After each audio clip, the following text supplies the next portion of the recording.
పూర్వీకి స్వాగతం. Manual to self. సూచనలు లేదా సమాచారం అందించే స్వీయ శోధన సాధనం.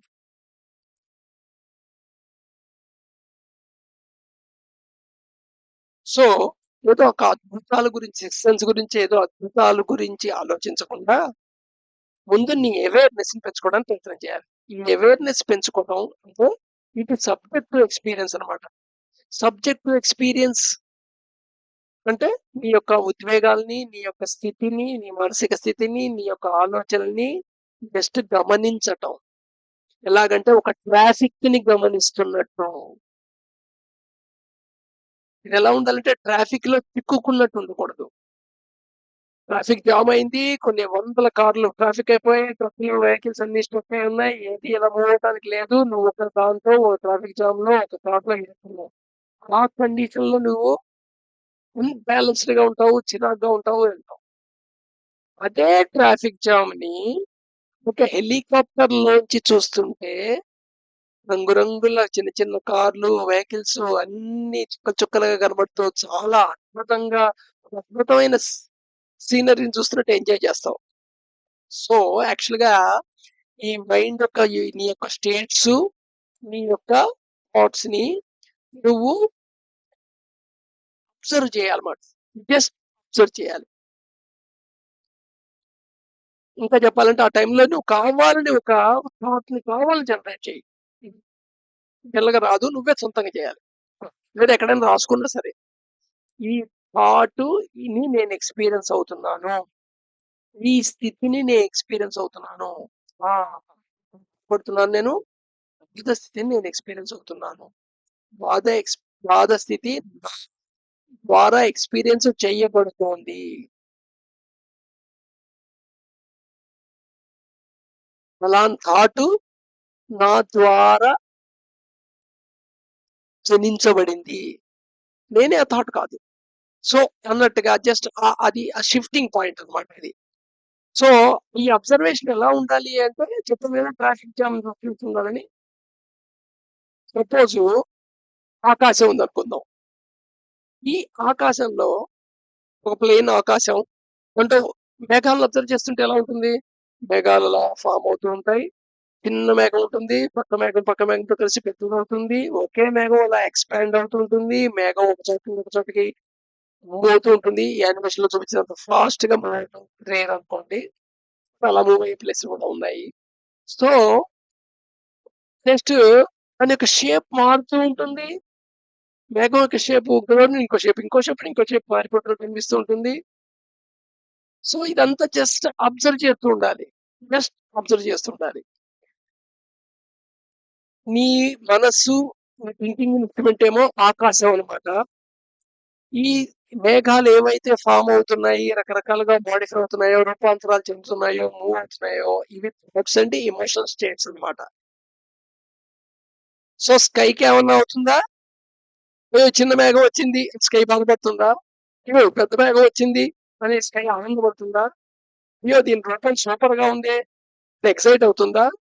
దీని రూపం నచ్చలేదే అని చండాలంగా ఉందనుకుంటుందా? ఈ రూపం ఎందుకొచ్చింది? అని దాని మీద కోపం పడుతుందా?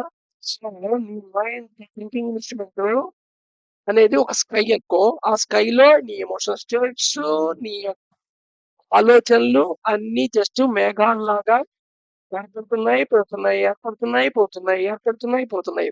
జస్ట్ అలాగా 10 సెకన్లే అబ్జర్వ్ చెయ్యి. ఒక నిమిషం అబ్జర్వ్ చెయ్యి. లేదా 10 నిమిషాలు అబ్జర్వ్ చెయ్యి. కాసేపు అబ్జర్వ్ చేయటం మొదలెట్టావు. సడెన్‌గా అబ్జర్వ్ చేయటంలో ఒక మేఘాన్ని పట్టుకొని వెళ్ళిపోయావు. ఒక థాట్‌నో పట్టుకొని ఆ థాట్ నుండి ఇంకో థాట్, ఆ థాట్ నుండి ఇంకో థాట్ అలాగే వెళ్ళిపోయావు. ఏ థాట్‌తో స్టార్ట్ అయ్యావో గుర్తు రాలేదు. ఏం పర్వాలేదు. సడెన్‌గా ఏదో టైంలో 1 ఆర్ 2 మినిట్స్ అవ్వంగానే మళ్ళా నువ్వు అబ్జర్వ్ చేయట్లేదు అనే విషయం నీకు తెలుస్తుంది. మళ్ళా ట్రాక్‌లోకొచ్చాయి. మళ్ళా అబ్జర్వ్ చెయ్యి. మళ్ళా జస్ట్ మేఘాలు thoughts and emotional state observe చేస్తుండు. ఎమోషనల్ స్టేట్స్ గమ్మత్తుగా మారుతూ ఉంటాయి. నీ థాట్స్ మారుతూ ఉంటాయి. థాట్‌ని చూస్తే ఎమోషనల్ స్టేట్ ఏమిటో కూడా తెలుస్తుంటుంది. జనరల్‌గా ఎమోషనల్ స్టేట్స్ చాలా ఇంటెన్సిటీ‌గా ఉంటే గాని అది సబ్జెక్ట్ ఎక్స్‌పీరియన్స్ కింద కాకపోవచ్చు. ఎందుకంటే సెన్సిటివిటీ లేదు కాబట్టి. నువ్వు రకరకాల కలర్స్ చూసావు కాబట్టి రెడ్‌లోనే బోలెడు రకాల రెడ్ షేడ్స్ చూసావు కాబట్టి నువ్వు ఆ రెడ్‌కి ఇంకో రెడ్ షేడ్‌కి డిఫరెన్స్ గుర్తుపట్టగలుగుతున్నావు. బట్ నువ్వు నీ థాట్స్‌కొచ్చేప్పటికి ఎలా ఉంటావు కదా! ఓ థాట్ పట్టుకుంటావు. ఈ థాట్ కావాలంటావు. ఈ థాట్ వద్దంటావు. ఈ థాట్ ఎందుకొచ్చిందని బాధపడతావు. లేదా ఆ థాట్‌ని పట్టుకొని ఇది కరెక్ట్ నేను సమర్థించుకోవడానికి ప్రయత్నం చేస్తావు. జస్టిఫై చేస్తావు. సో, ఇదంతా అయితే నువ్వు థాట్ వెళ్ళిపోతున్నట్టన్నమాట. సో, దేర్‌ఫోర్ జస్ట్ ఒక ఆకాశంలో మేఘాలు ఎలాగైతే ఫార్మ్ అయ్యి మళ్ళా మాయమవుతుంటాయో, అలాగే నీ థాట్స్‌ని, నీ ఎమోషనల్ స్టేట్‌ని అబ్జర్వ్ చేస్తుండు. అందుకని ఈ అవేర్‌నెస్ అనేది బాడీ అండ్ మైండ్ జనరేట్ చేయగలదు. అవేర్‌నెస్ అనేది ఒక ఎనర్జీ ఫార్మ్. అవేర్‌నెస్ అనేది ఒక బియాండ్ స్టేట్ ఆఫ్ మైండ్ అది. ఎందుకంటే నువ్వు రూమ్‌లో చూస్తున్నావు చాలా వస్తువులు. కొన్ని వస్తువులను చూస్తున్నావు. కొన్ని వస్తువులు నువ్వు చూడట్లేదు. కానీ ఆ వస్తువులు అక్కడున్నాయి. సేము అవేర్‌నెస్ కూడా ఇంచుమించు అలాగే ఉంటుంది సిక్స్ సెన్స్‌లో. సో, ఇవాళ అవేర్‌నెస్‌లో కొన్ని థాట్స్ కనబడుతున్నాయి. కొన్ని థాట్స్ నీకు అవేర్‌నెస్‌లో కనబడకపోవచ్చు. నీ ఎమోషనల్ స్టేట్ నీకు తెలిసుండొచ్చు. ఒక ఎమోషనల్ స్టేట్ నీ అవేర్‌నెస్‌లో కనబడకపోవచ్చు. సో, నీ అవేర్‌నెస్‌లో ఫలానాది లేదు. ఫలానాది అవేర్‌నెస్‌లో ఉంది. అంతే జస్ట్. ఎందుకంటే అవేర్‌నెస్ జనరల్‌గా ఏమవుతుందంటే చూ దాని మీద ప్రాక్టీస్ చేస్తున్న బట్టి అది వైడెన్ అవుతుంది. దాని యొక్క సెన్సిటివిటీ పెరుగుతుంది. మీ అవేర్‌నెస్ పెరుగుతుంది. At the same time awareness energy form అవుతుంది బాడీ అండ్ మైండ్ ఈ ప్రాసెస్‌లో. So, as long as man occupies master position awareness state is not attained. ఇప్పుడు దీనికి అడ్డేమిటయ్యా అంటే నీ మైండ్ మాస్టర్ పొజిషన్‌లో కూర్చుందనుకోండి అక్కడ నిన్ను డైరెక్ట్ చేయకుండా. మైండ్ మాస్టర్ పొజిషన్‌లో కూర్చోవడం అంటే ఏంటి? నువ్వు ఒక థాట్‌ని పట్టుకొని వెళ్ళిపోవటం. లేదా బ్రూడింగ్ చేయటం. లేదా ఇమాజిన్ చేయటం.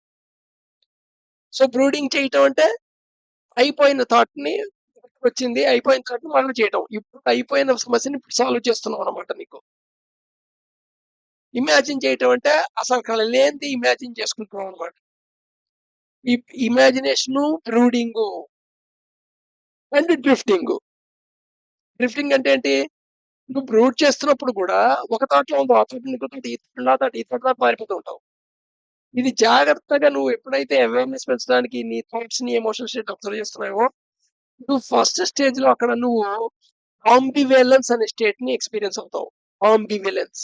ఆంబివాలెన్స్ స్టేట్ అంటే ఏంటంటే తెల్లగా 2 ఉంటాయన్నమాట. ఒకటి ఆ థాట్‌ని సమర్థిస్తూ ఉంటావు. ఆ థాట్‌ని వ్యతిరేకిస్తూ ఉంటావు. ఈ మొత్తాన్ని నువ్వు అబ్జర్వ్ చేస్తుంటావు. అంటే అంతకుముందు ఓన్లీ ఆబ్జెక్ట్‌నే చూసావు. వాటిని అక్కడ సబ్జెక్ట్ ఎక్స్‌పీరియన్స్‌లో థాట్ నీ సిక్స్త్ సెన్స్‌లో ఒక ఆబ్జెక్ట్ కదా! అందులో ఆబ్జెక్ట్‌గా నేను. సో, ఆబ్జెక్ట్‌ని చూసావు. ఆ ఆబ్జెక్ట్‌కి నీకొచ్చే రెస్పాన్స్ వస్తుంది. అలాగే కళ్ళు, ముక్కు, చెవు సెన్సెస్‌తో నువ్వు ఆ ఆబ్జెక్ట్ చూస్తున్నావు. ఆ ఆబ్జెక్ట్‌కి నీ యొక్క సిక్స్త్ సెన్స్ మైండ్ ఇచ్చే రెస్పాన్స్‌ని కూడా నువ్వు చూస్తున్నావు. సో, ఇది అబ్జర్వేషన్ స్టేజ్ అన్నమాట. So, an observation of what is going on in mind current present మూవ్‌మెంట్‌కి రావాలి. సామాన్యంగా కరెంట్ ప్రెజెంట్ మూవ్‌మెంట్ అబ్జర్వేషన్ ఉండదు. జస్ట్ ఇమ్మీడియేట్‌లీ నెక్స్ట్ క్షణం మాట. ఆహ్, ఆ స్టేట్ వచ్చిన నెక్స్ట్ క్షణం కిందే చూస్తుంటావు. ఆ స్టేట్ వచ్చిన తర్వాత నెక్స్ట్ క్షణం దాన్ని చూస్తున్నావంటే, నీ మెమరీలో ఉన్న ఇంప్రెషన్‌ని చూస్తున్నట్టు నువ్వు. నీ మెమరీలో ఉన్న ఇంప్రెషన్ చూస్తున్నట్టు. చాలా మంది ప్రెజెంట్ మూమెంట్ చూడటం అంటేనే ప్రెజెంట్ మూమెంట్‌లో ఉండటం అంటే అబ్జర్వ్ చేస్తుంటే చాలా ఉంటుంది. ప్రెజెంట్ మూమెంట్‌లో ఉన్నప్పుడు జనరల్‌గా ఎక్స్‌పీరియన్సే ఉంటుంది. ఆ ఎక్స్‌పీరియన్సే నువ్వు ఎక్స్‌పీరియన్స్ అవుతుంటావు అంతే. సో, ఆ స్టేజ్‌లో అవేర్‌నెస్ మాక్సిమం లోపల అవేర్‌నెస్ అనేది డెవలప్ అవుతుంది. Be in the present moment అనేది అది మాట. కానీ మనం ఎప్పుడూ ట్రైనింగ్ ఇవ్వలేదు కాబట్టి, పైపెచ్చు ఒక రాంగ్ మెథడ్ ఆఫ్ ట్రైనింగ్ ఇచ్చేసాం కాబట్టి, ఏంటి ఆ రాంగ్ మెథడ్ ఆఫ్ ట్రైనింగు? ఒక ఆలోచన పట్టుకొని పట్టుకొని లేదా ఒక అయిపోయిన విషయం ఒక ఆలోచన ఇంపల్స్ తెచ్చుకొని, దాన్ని ఇప్పుడు పరిష్కరించడానికి ప్రయత్నం చేయటం. ఎవరితోనో వాదించావు. వాదన అయిపోయింది. 10 రోజులయింది. ఇంకా స్టిల్ అప్పుడప్పుడు ఆ వాదన నీ మైండ్‌లో కంటిన్యూ అవుతుంటుంది. బ్రూడింగ్ స్టేట్ అన్నమాట. సో, అందుకని మీరు ట్రైనింగ్ ఇస్తే ఆ క్లోజర్‌లో జస్ట్ అవేర్‌నెస్ ఎప్పుడైతే కొంచెం ఇంక్రీజ్ అవుతుంటుందో, అవేర్‌నెస్ అనేది పెరుగుతుంటుందో, ఆటోమేటిక్‌గా నువ్వు ఈ మూవ్‌మెంట్ ఎక్స్‌పీరియన్స్‌లోకొస్తావు. జస్ట్ ఈ మూవ్‌మెంట్ ఎక్స్‌పీరియన్స్ నువ్వు ఎక్స్‌పీరియన్స్ అవుతావు. ఈ మూవ్‌మెంట్‌లో ఎక్స్‌పీరియన్స్ అవుతుంటావే, అది ప్రీ పర్సెప్షన్ కింద లోపలికెళ్తుంది. ఇందాక పర్సీవ్ చేస్తుంది ఏమిటయ్యా అంటే, ఆబ్జెక్ట్ ఒకటి కాదు. నీ యొక్క థాట్, నీ ఎమోషనే కాదు.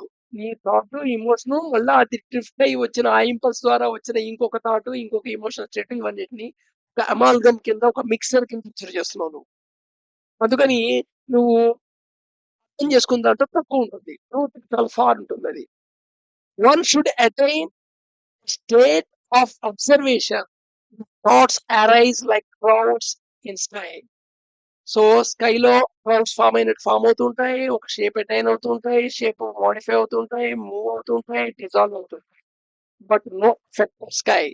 సో నీ మైండ్ మీద అయితే ఎఫెక్ట్ ఉంటుంది. ఇది try to not expect them to. నీ మైండ్ ఎక్స్‌పెక్ట్ చేస్తుందా? నువ్వు బాధపడిపోవాలని, నేను బాధలో పడిపోవాలని, నువ్వు బాధపడిపోవాలని, ఆనందపడిపోవాలని అనుకుంటున్నావు అంటే ఆ 2 రాగద్వేషాలనే క్లేశాలకే ప్యాటర్న్‌కే ఫిక్స్ అయిపోయావు. సో ఈ ప్యాటర్న్ నుంచి బయటపడాలి.